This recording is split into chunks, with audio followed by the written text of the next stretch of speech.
రోజు ఒక పిల్లాడు అమ్మ దగ్గరకు హెడ్ మాస్టర్ ఇచ్చిన సీల్ చేసిన లెటర్ తీసుకొచ్చాడు, అమ్మకిచ్చాడు. అమ్మ ఆ ఉత్తరం చదివింది.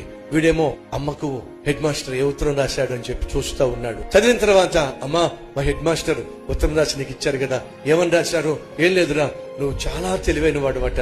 నీకున్న తెలివికి, నీకున్న జ్ఞానానికి అమ్మ మీ పిల్లాడికి మేము చదువు చెప్పలేము, వాడుకున్న జ్ఞానం చాలా గొప్పది. ఇంటి దగ్గర నువ్వే పెట్టుకుని నువ్వే నీ బిడ్డను చదివించి గొప్పోళ్ళని చెయ్యమ్మా అని చెప్పి నాకు సలహా ఇచ్చారా. కాబట్టి రేపటి నుంచి నేనే నిన్ను చదివిస్తా. తల్లి తన బిడ్డ కోసం కన్నీటితో ప్రార్థన చేసింది. ప్రార్థనతోనే ఆ బిడ్డను చదివించడం మొదలు పెట్టింది. ఆ పిల్లవాడు కాస్త ఉన్నతమైన స్థితికి వెళ్లి గొప్ప సైంటిస్ట్ అయ్యాడు, ప్రపంచాన్ని వెలిగించి వేశాడు.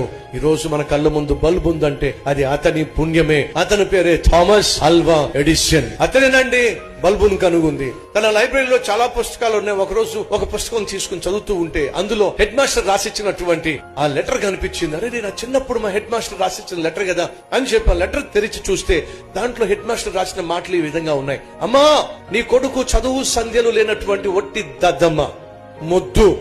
వీడికి చదువు చెప్పడం దండగా, నువ్వు స్కూలుకు పంపించడం దండగా. పంపించద్దమ్మా.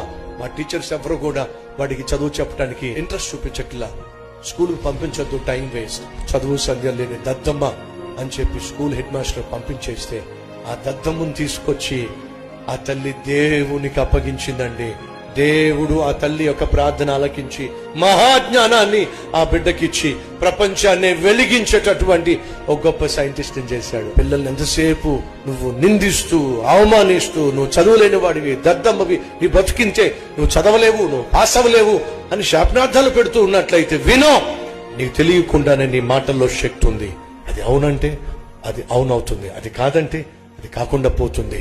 అమ్మా నాన్న, బిడ్డల్ని శపించు మాకు. వాళ్ళు చదువులో వెనకబడినా, ఒకవేళ నువ్వు ఆశించినటువంటి ప్రతిఫలం వాళ్ళు కనపరచలేకపోయినా వారిని పొద్దస్తమాను నిందించే ప్రయత్నం చేయొద్దు. వారి కోసం ప్రభు దగ్గరికి వెళ్ళు, కన్నీటితో ప్రార్థన చేయి. ప్రభు ఖచ్చితంగా వారికి ఏమిస్తాడు?